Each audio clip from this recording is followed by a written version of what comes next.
Vous voyez où je veux en venir? Je voudrais qu'il y ait des hommes qui, en présentant la vérité, puissent être reconnus par ceux qui écoutent comme des hommes qui ont vu. Et cela fait toute la différence. Pas des hommes qui ont lu, étudié et préparé, mais des hommes qui ont vu, dans lesquels il y a cet élément d'émerveillement, de l'aveugle-né, que nous trouvons dans l'évangile de Jean. S'il est un pécheur, je ne sais. Je sais une chose, c'est que j'étais aveugle et que maintenant je vois. Jean 9, 25. Et vous savez, si une personne a vu ou pas, vous savez d'où elle est venue et comment elle est venue. C'est là le besoin, cette chose indéfinissable qui aboutit à l'admiration, vous fait dire, cet homme, cette femme a vu quelque chose. C'est voir ainsi qui fait toute la différence. Ah oui, c'est une chose bien plus grande que ce que vous et moi, nous avons pu encore apprécier. Laissez-moi vous dire tout de suite que tout l'enfer se ligue contre cela. Et l'homme qui a eu ses yeux ouverts va rencontrer l'enfer.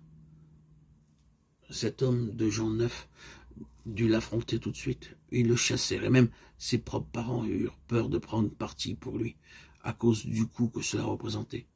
Interrogez-le lui-même. Il a de l'âge. C'est notre fils. Mais ne nous pressez pas trop, ne nous impliquez pas dans cette affaire. Allez à lui, laissez-nous tranquilles.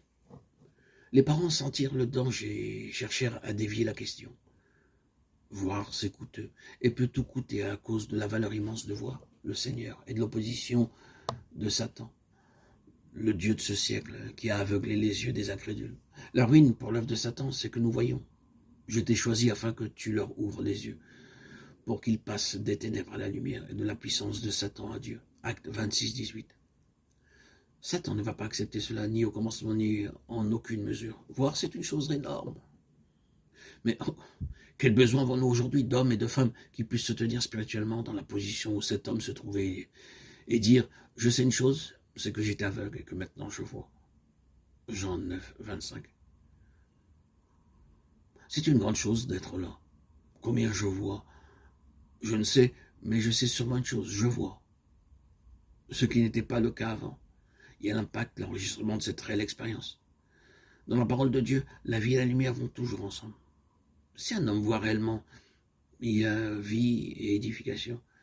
S'il vous donne quelque chose d'occasion, d'étudier, de lire, de préparer, il n'y a pas de vie.